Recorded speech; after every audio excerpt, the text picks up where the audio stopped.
Olá pessoal, meu Mojuba, bom dia, boa tarde, boa noite. Não sei que hora você está assistindo esse vídeo, mas eu já quero começar aqui dizendo o que é o Oriki, né?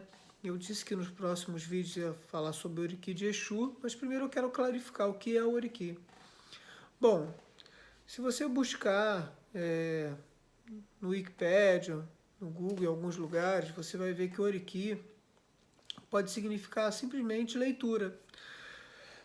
Já na cultura iorubá, oriki pode significar, se a gente dividir a palavra ori, que ori, cabeça, que saudar. Saudar a cabeça seria a saudação.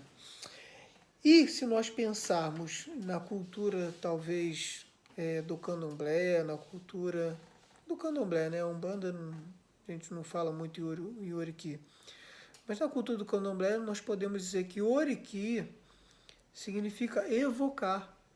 Então, quando a gente fala em Oriki de Exu, a ideia é saudar, evocar, trazer essa energia, conversar com essa energia Exu.